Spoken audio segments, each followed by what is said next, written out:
What famous rock and roll singer gave this automobile to his mother even though she couldn't drive it? What famous actor was only 20 years old when he bought this 1956 Continental?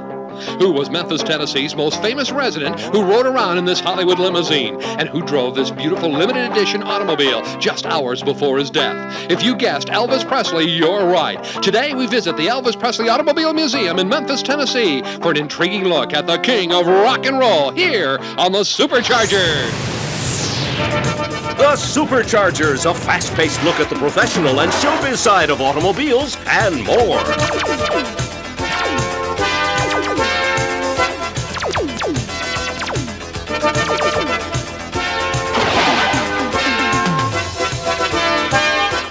You're in the driver's seat with cars and stars as we amaze, amuse, and entertain with unique car stories and more from around the world.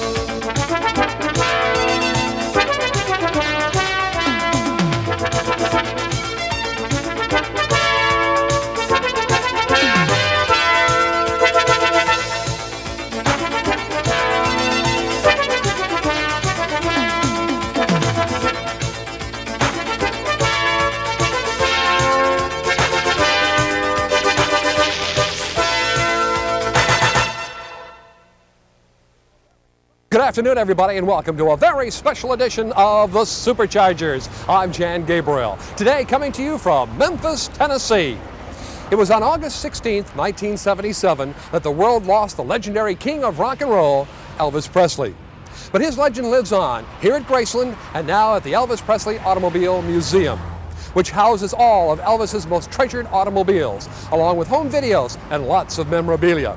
So if there's anything you ever wanted to know about Elvis Presley, today you'll find out. Let's go inside the Elvis Presley Museum and take a step back in time, in the early days of rock and roll.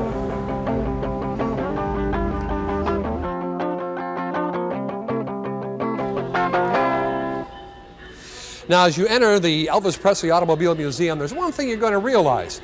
It's unlike any museum you've ever seen before. It has life-size trees and streetlights and a roadway. It all represents the streets of Memphis, Tennessee in the 1950s. And the cars have been restored beautifully, just as I'm sure Elvis would want.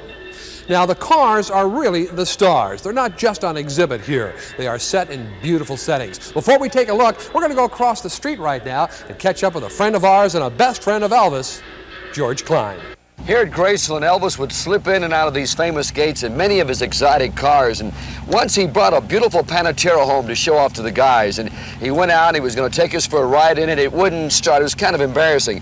Would you believe he took out a gun, he shot the car, and the doggone thing started? Let's go up to the house now.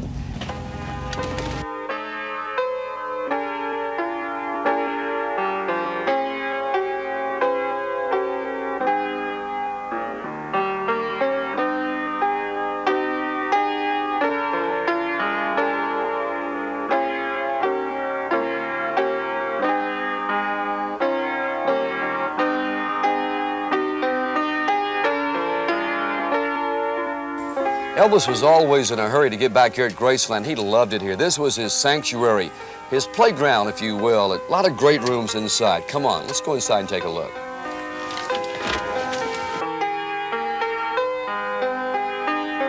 Graceland was filled with many grown-up toys. There was plenty of activity always. Elvis could play music with his friends, shoot pool, race slot cars, practice karate, and there was always plenty of movie stars who loved to drop by and party with Elvis. And Elvis loved to party. In his lifetime, it is said that Elvis Presley owned and gave away over 3,000 automobiles. And one of the most famous of all is this 1955 pink Cadillac. This is the car that he gave to his mother, Gladys. Now, the irony in this story is that Gladys couldn't drive a car. She didn't have a driver's license, and she never got one. But she did take the car up and down the driveway and up and down the street a little bit, put some dings and pings and scratches and dents in the car. But they've all been mended now. As a matter of fact, they've been mended by the gentleman who put this entire collection together as a restoration project. He is Brian Hughes, and he joins us on the Superchargers right now. Nice to have you with us. Nice to be here, John. Let's talk about this 1955 Cadillac. The color is really the story behind this car, is it not? Yes, it is. The car was originally alabaster gray, and Elvis wanted to give his mother a pink Cadillac, but there wasn't pink available. So Elvis came up with a with a color that he liked and took the car and the paint to a gentleman here in town by the name of Jimmy Sanders, who did custom paint jobs. And so, as you can see, the car was painted pink, and Jimmy changed the interior and put a white interior, and this is what he gave his mother. Now, pink after that became a very popular color. Pastels in general became very popular, particularly in 1957 when they started doing multiple colors. So Elvis must have had somewhat of an influence on Detroit along those lines. Is that fair to say? I think Elvis was the forerunner of all the pastel colors, the soft yellows, blues, greens, and especially the pinks. Those cars that were built in 1955, 56, 57, particularly 57, those cars now are worth a lot of money as collector cars, are they not? Yeah, they are. The 4 doors, Fleetwoods, or 2 doors. This car, for example, if it was owned by anybody, would be worth about $30,000.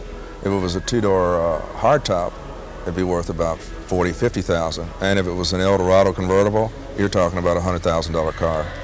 These cars that have celebrity names attached to them, even worth more money? Yes, they are. Yes, they are. This car can conceivably bring over $1 million. As you said before, it is the most famous car in the world. Every rock star in the world's touched that car. Of all the cars that he bought and sold, I have to assume he had a favorite. Yeah, he did. It's called a Stutz. Now, Stutz is an old name in automobiles.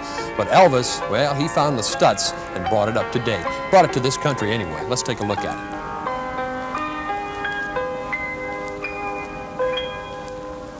If Elvis Presley had a favorite car, this was it. This is his 1973 Stutz Blackhawk.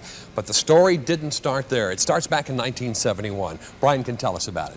Well, in 1971, the first Stutz Blackhawk was delivered in the United States in California. And being the first car, it was promoted. It was on Capitol Hill with senators and congressmen. It was on the Ed Sullivan Show. Frank Sinatra saw the car and wanted the car, and of course Elvis saw the car and wanted the car. And so the dealership wouldn't promise it to either one, but they said the first person there with the money had the car, and Elvis beat Frank Sinatra there. Ooh, how did Sinatra feel about that? Like it. In fact, he never brought a Stutz after that. He was so mad about it. Now, there's more to the story than just getting the car and snatching it away from Frank Sinatra. The car has a little bit of a history. Tell us about the accident. Well, several days after Elvis took delivery of the car, he wanted it washed, and so his chauffeur took the car to get the car cleaned up, and had a collision, hit a Mustang head-on, and was rear-ended by a Buick and totaled the car out. And so Elvis left the car out in California to be repaired while he returned to Memphis. While the car was being repaired, he ordered another 71 Blackhawk and took delivery of it. His first car arrived here at Graceland, and he didn't like the job and never drove the car again, but kept the car because it was the first car in the United States. The car was wrecked with less than 100 miles on it. Today, there's still less than 100 miles on the car. Yes, there is. Now, there's a couple of missing Stutz. What's that all about? Well, the second 71 Blackhawk, the black one, nobody knows where the car is, and so, you know, who knows who owns it. He also had a white Stutz, and that car is missing on. The other car, when they made a slight change in, is the 73 that we have behind us here. So this is the one that this would be his fourth Stutz then? Right.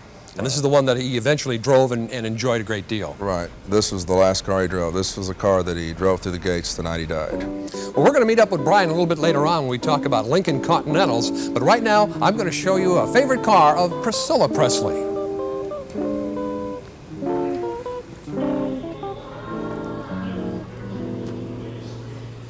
In December of 1970, Elvis bought this beautiful 280 SL Mercedes for Priscilla. It is still her favorite automobile. It has a convertible top and a pop-off hardtop. Now, when we return here on the Superchargers, we're going to show you one of Elvis's favorite movie cars. So don't go away.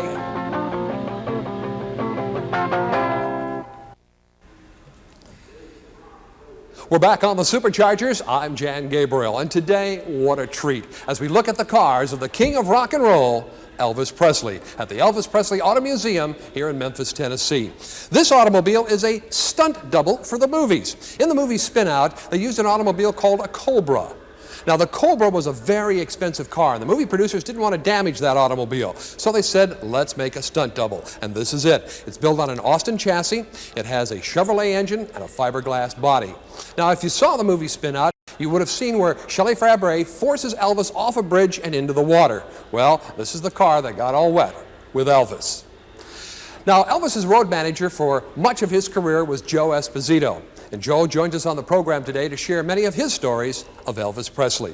The first of which has to do with Lisa Marie, the 4-engine jet aircraft that Elvis traveled around the country in. Joe? Elvis was a very unusual individual, okay? One time he told me, he said, Joe, he says, I need an airplane. He says, I want a big airplane, big 100-passenger airplane. I want to convert it. So we made some phone calls. We called around and got a hold of an aircraft salesperson and met the man in Tucson, Arizona, where apparently a lot of the airliners and old planes are stored there because it's so dry, it's in the middle of the desert, nothing rots away. And that's where we saw the Lisa Marie today. It was a 880 Convair owned by Delta Airlines. And I called Elvis up. I said, Elvis, you should come over and look at this airplane. It's a beautiful airplane. Get it at a good price, and it's probably the Rolls Royce of airplanes. He said, Joe, if you like it, buy it. I said, wait a minute, you don't want to spend that kind of money on a plane without you looking at it. He said, just buy the airplane. I believe you. We'll take it, and that was it. And that's how Lisa Marie was bought. He never saw it when he bought the plane.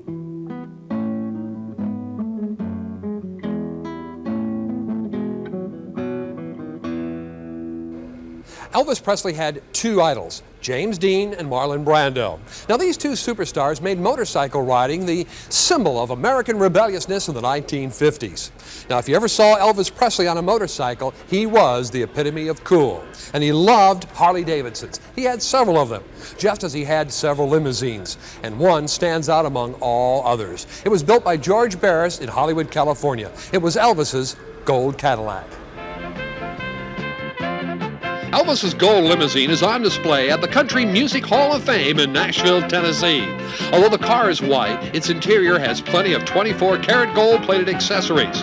This 1960 Series 75 Cadillac limousine was elaborately customized by George Barris of Hollywood. The exterior paint was crushed diamond and pearl. Its egg-crated grille stands out as a real reminder of the big cars of the 1960s. Yes, it was probably a gas guzzler, but its beauty superseded its excessiveness. This car was not used day in and day out. It became a showpiece for Elvis and was often sent out on tour. Long, graceful lines and unique styling are what always attracted Elvis's eye. His taste in motor cars helped set many trends. The interior in this car featured a phonograph, TV, and mobile telephone. There was a refrigerator that made ice cubes in just 2 minutes. There was a vanity case, a shoeshine station, and a whole lot more. Gold records adorn the inside headliner, and if anybody could tell us about Elvis and his cars, it's Joe Esposito. He joins us once again.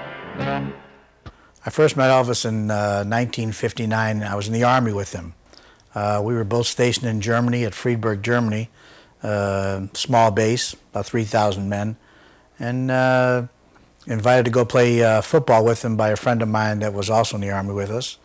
And Elvis needed some more football players, and went over, played touch football on the weekend, became instant friends, and was with him ever since.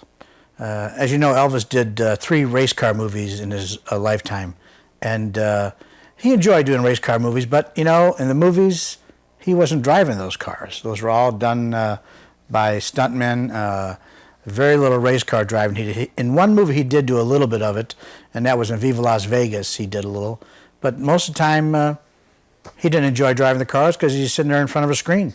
As far as race car drivers that Elvis had met, he worked with quite a few of them in a couple of the movies, but we played Houston, Texas a few times, and A.J. Foyt was always around, and real nice guy, but we didn't watch race car driving that much on television, but I'd say A.J. Foyt was probably his favorite driver. As far as driving goes, Elvis,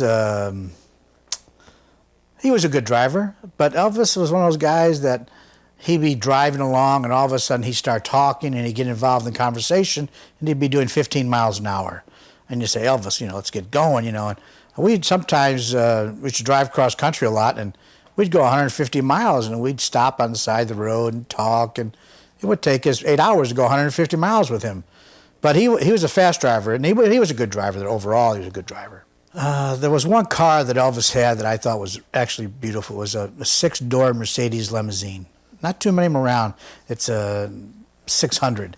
It was dark blue. It was absolutely a beautiful vehicle. And how we got it was we called the limousine service one time to have them pick up Elvis at the airport or something. And the guy came in this car, and Elvis wanted that car. Ended up buying it from the from the limousine company. And gorgeous car, one of the few I've ever seen around. And I don't know where it's at today. I think Jimmy Velvet has it, I think, today. Elvis' fascination with cars, he loved to impress people with his cars. And the Stutz Blackhawk, like I told you earlier, was a very unusual vehicle. And you could not help but notice this car. So, I mean, if you were trying to sneak around town, if Elvis didn't want to be recognized, he would not drive that car around, but he always drove that one around. Elvis sometimes, when he didn't want to be recognized in town, he had this old black garbage truck they used to use at Graceland. It was an old beat-up, like a van type thing, and he used to get in that and just go off on his own, and nobody recognized him in that, believe me. I want to thank Joe Esposito for those wonderful Elvis stories and sharing them with us here today on the Superchargers. Brian Hughes is back with us right now, and we're going to take a look at a 1956 Continental. And this has a real important story because this was the very first car that Elvis Presley bought new. Tell us the story. Well, he bought the car new in August of '56, and at that time he was 20 years old, so Vernon had to sign for the car. You know, it's like you said, it's his first new car. Now, this car also has a couple of other stories. The first one would be the fact that of all the cars that are restored here in the museum that Brian did, which are beautiful, immaculate cars, this one you skimped a little bit on. There's dents on the hood and dents on the top, but there's a reason for that. Well, this one evening, Elvis was going to the hospital to visit his mother, and also a football player from Memphis that got hurt. Nick Adams was in town, the movie star, so he and Elvis took off to St. Joseph's Hospital. After they visited her mother out in the parking lot, the girls out in the parking lot, they recognized who he was and started jumping on the top of the car and on the hood and the top, and they wrote their names all over the car in lipstick. So we kind of left the car like it was. The price of popularity. Yeah. There's also another car, another story attached to this particular car, and that's about a hotel incident where this car actually sat on the 7th floor of a hotel. Right. In '76, Elvis sold this car to a Mosley, a friend of his by the name of Mosley that lived in Colorado. In '79, he put the car in an auction, and it was sold in Houston, Texas. A gentleman there bought the car by Hansen and transported it to Eureka Springs, Arkansas, where they put it in the 7th-story floor in the main ballroom of the old Basin Park Hotel. He felt like the car would be safe. At least somebody wouldn't drive off with it. So it stayed there for about 4 years. Was this as an attraction now? Yeah, it was. They turned this hotel into a museum, and it stayed for about 4 years. And the museum was being sold, so they transported the car back to Houston. And we later tracked the car down, and there were several people wanting to buy this car. Wayne Newton tried to buy it. The Imperial Palace wanted to buy it for their collection. But Jack Hansen really wanted the car to come back to Graceland, where it's been for 20 years. And this is where the car is, and we're lucky to have it. Brian Hughes has a collection of his own. You have quite an extensive collection that's open to the public at no charge. Right. It's my company's called the Classic Car Company, and we're right out of Memphis, Tennessee. Brian, before you leave us on the program today, one quick question about the collector car market. Where's it headed? Straight up. A lot of investment firms right now are pooling cars for investors. The return on these cars are greater than mutual funds, or greater than CDs. You're looking at about a 30 to 40% a year gain on a car like this. It seems like some guy on every block in America has a collector car, but yet you don't see too much about it. The Budweisers, the Goodyears, the Ford Motor Companies, all these people who do a lot of advertising with motorsports don't seem to be into the collector car vein. Why is that? I don't think they've really grasped the value of these cars and where they're going. They're really behind the times right now. The Wall Street is starting to come out with a lot of major stories about what cars are worth on the front pages. You're seeing them in some of the news car magazines, but Wall Street Journal. Yeah. But I think the major sponsors, Goodyear, Pennzoil, Quaker State, whatever, I think they'll jump on the bandwagon. I think they're going to see what these cars will go up to in the near future, in the next 5 years. Very interesting indeed. I want to thank you for joining us on the Superchargers. I enjoyed being here. Brian Hughes. We'll be back with a final word in just a couple of minutes. Well, that wraps up our program for today. And of course, what a wonderful trip it has been here to Memphis, Tennessee. Our thanks to all of our very special guests, and our thanks also to the folks here at Graceland who permitted us to come in and look at this marvelous, marvelous collection here at the Elvis Presley Automobile Museum. I'm Jan Gabriel. I hope you'll join us again next time right here on the Superchargers, America's #1 motorsports entertainment television series. Rock and roll.